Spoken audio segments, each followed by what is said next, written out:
اور اس کا حصہ ہے پھر سے میں کہوں کہ یہ جو الیکٹرک وہیکلز ہیں یہ اب آگے ہمیں اپنے شہروں کو پولوشن سے بچانے کے لیے ہمیں اب شہروں کے اندر الیکٹرک بسز لانی پڑیں گی, گاڑیاں لانی پڑیں گی, موٹر سائیکل, سب سے زیادہ موٹر سائیکلز کیونکہ اس میں زیادہ استعمال ہوتا ہے, زیادہ ان کی انٹینسٹی زیادہ ہوتی ہے.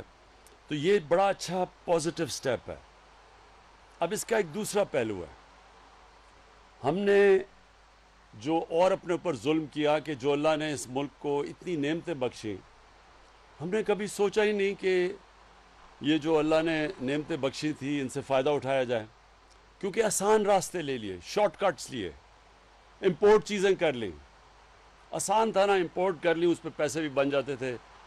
لیکن جو اس کا نقصان کیا ہوا کہ جو بھی خسرو نے بات کی کہ جو را مٹیریل پاکستان میں ہے اس کو ہم نے کبھی نہیں سوچا کہ ہم اس را مٹیریل کو اس کو استعمال کریں. تو ساری چیزیں امپورٹ کرنے شروع کر دی ہیں. آسان راستہ ہے, لیکن اس کا نقصان یہ ہے کہ ملک غریب ہوتا جاتا ہے, ویلتھ کریشن ہوتی نہیں ہے. جب آپ امپورٹ زیادہ کرتے ہیں, جو انہوں نے ابھی بات کی بیلنس آف پیمنٹ, خسرو یہ لوگوں کو سمجھا بھی دیں بیلنس آف پیمنٹ ہوتا کیا, عام لوگوں کو نہیں سمجھ آتی اس کی. مطلب یہ کہ ڈالر زیادہ جب ملک میں آنا شروع ہوں بنسبت کے ملک سے باہر جو ڈالر جا رہے ہوں, اگر زیادہ ملک میں ڈالر آئیں گے آپ کا ملک امیر ہو جائے گا. اگر آپ کے ملک میں سے زیادہ ڈالر باہر جا رہے ہیں اور کم ملک میں آ رہے ہیں وہ غریب ہو جائے گا. تو چائنا کی جو ساری ڈیولپمنٹ تھی وہ ایکسپورٹ لیڈ تھی, انہوں نے ایکسپورٹس بڑھائی تو ڈالرز ان کے ملک میں زیادہ آئے, انہوں نے دنیا کو زیادہ مال بیچا, ملک میں زیادہ ڈالرز آئے, اور اس لیے دیکھتے دیکھتے چائنا اب ایک اکنامک جائنٹ بن گیا. تو ہمارے تو کبھی کسی نے اس کے اوپر توجہ ہی نہیں دی. ایک چھوٹا سا سنگاپور ہے ہمارے, دیکھتے دیکھتے پاکستان کی آج تاریخ میں سب سے زیادہ ایکسپورٹس ہوئی ہیں اس سال, تو ہم 26 ارب ڈالر ہماری ایکسپورٹس ہیں.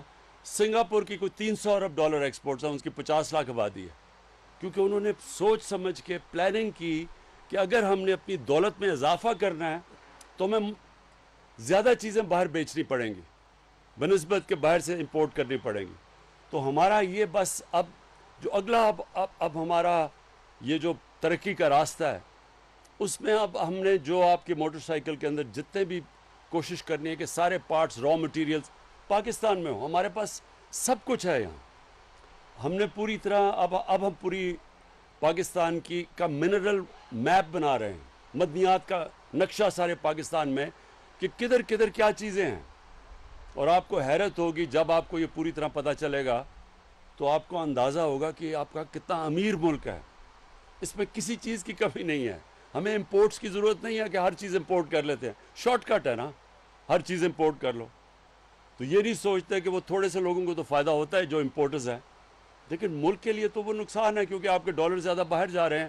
جب زیادہ یہ بھی میں سمجھا دوں, جب آپ کے زیادہ ڈالرز باہر جاتے ہیں اور کم اندر آتے ہیں ملک کے تو روپے کے اوپر زور پڑتا ہے. جب ڈالر کم ہوتا ہے تو روپے کی قیمت گر جاتی ہے, ڈالر اوپر چلا جاتا ہے, ڈی ویلیویشن جس کو کہتے ہیں. تو جب آپ کا روپے کی قیمت گرتی ہے سب کچھ مہنگا ہو جاتا ہے, غربت بڑھ جاتی ہے, ملک غریب ہو جاتا ہے.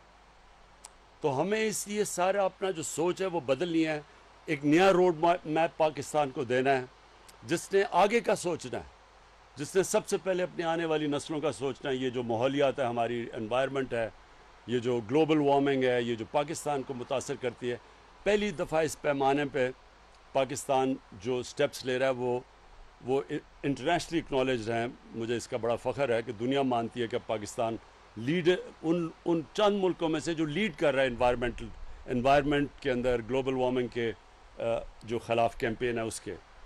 اب دوسری جو ہماری کیمپین ہے وہ یہ کہ ہم اب ابھی سے اپنی دولت کا ویلتھ کریشن کیسے کریں, دولت میں اضافہ کیسے کریں, وہ کون کون سے ہم نے اب قدم اٹھانے ہیں کہ اب ہماری اکانومی ماشاءاللہ تیزی سے اوپر جا رہی ہے. آگے ہمیں کیا مسئلہ آئے گا؟ ہمیں مسئلہ تب آئے گا کہ اگر ہمارے ملک میں ڈالرز کی کمی ہونی شروع ہو گئی کیونکہ زیادہ ڈالرز باہر جانے شروع ہو گئے, کرنٹ اکاؤنٹ ڈیفیسٹ ہو گیا, تو یہ ہمارے روکے گا ہماری گروتھ کو, پھر ہمیں IMF کے پاس جانا پڑے گا. لہٰذا ابھی سے ہم وہ سب قدم اٹھا رہے ہیں کہ ہمارے ملک میں ڈالرز کی کمی نہ ہو تاکہ ملک میں ہماری گروتھ ریٹ افیکٹ نہ ہو. اور اس کے لیے ہر وہ چیز کرنی ہے ہم نے جو چیز ہم پاکستان میں بنا سکتے ہیں وہ کریں، جو را مٹیریل پاکستان میں جو اویلیبل ہے اس کو استعمال کریں، اور ساری انویسٹمنٹ اس طرح کریں کہ پاکستان سے ہم چیزیں ایکسپورٹ کر سکیں. انڈسٹری بھی، انویسٹمنٹ بھی جو باہر سے پاکستان میں آئے، اس کا مقصد یہ ہو کہ پاکستان سے باہر کتنی چیزیں ایکسپورٹ کر سکتی ہے وہ. اور یہ ہمارا دوسرا ہے. اور انشاءاللہ مجھے جو تیسری چیز بڑا اس ملک کے لوگوں کے اوپر پورا اعتماد ہے کہ جب بھی اس ملک کے لوگوں کو ٹیسٹ کیا گیا ہے، جب بھی ہم نے مشکل وقت آیا، زلزلہ آیا، ہمارا فلڈز جب آئے 2010 کے، تو جب بھی لوگوں کو اس ملک کے ٹیسٹ کیا گیا تو لوگ ہمیشہ، ہمارے لوگ ان میں وہ کھلے دل کے لوگ ہیں، جنراسٹی ہے. اگر آج ٹیکس نہیں دے رہے تو اس کی بہت بڑی وجہ یہ ہے کہ ان کو یہ اعتماد ہی نہیں ہے کہ ہمارا ٹیکس صحیح طرح استعمال ہوگا. ان کو اب اعتماد بحال کر رہے ہیں کہ ان کا ٹیکس ان کے لیے، اپنے خرچے کم کر رہے ہیں، فضول خرچی کم کر رہے ہیں. یہ جو پروٹوکول کے اوپر ہم پیسے خرچ کرتے ہیں، اپنے سے شروع کر رہے ہیں نا، اپنی مثال سے.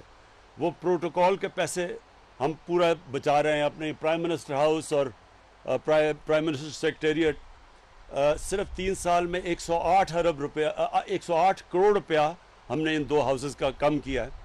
اور جو باہر کی ٹریول ہے اس سے پیسہ بچا رہے ہیں، صرف اپنے ٹیکس پیئر کو یہ بتانے کے لیے کہ آپ کے ٹیکس کی ہم قدر کرتے ہیں. ہم آپ کا ٹیکس آپ کے اوپر خرچ کریں گے بنسبت اپنے اوپر خرچ کرنے کے لیے.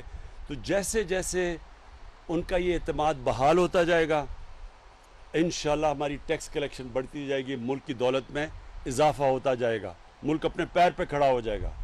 یہ جو ہمارے ذہن میں ایک غلامی آئی ہوئی ہے کہ جب تک ایڈ نہیں آتی، باہر سے امداد نہیں آتی یا قرضے نہیں آتے، ملک نہیں چلے گا. ملک کا پرائم منسٹر باہر جاتا ہے تو پہلی چیز پوچھتے ہیں جی کتنے پیسے لے کے آئے، کتنی جی امداد ملی. کامیاب دورہ کیا ہوگا کہ پیسے لے کے آ گئے، بھیک مانگ کے کسی سے پیسے لے کے آ گئے.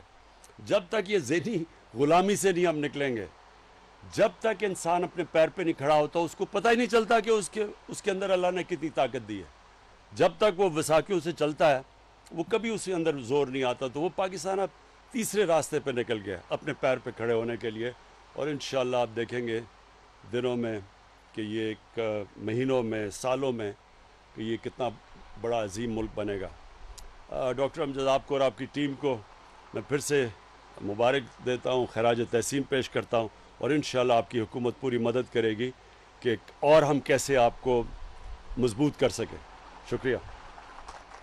وزیر اعظم عمران خان خطاب کر رہے تھے. انہوں نے کہا تمام ملکوں کی ترقی کا راز یہ ہوتا ہے کہ وہ ہمیشہ مستقبل کی سوچ رکھتے ہیں. تمام شہروں کے ماسٹر پلان بنا رہے ہیں. الیکٹریکل وہیکل پالیسی کے تحت ملک میں روزگار کے مواقع پیدا ہوں گے. پاکستان کی برآمدات میں تاریخی اضافہ ہوا ہے.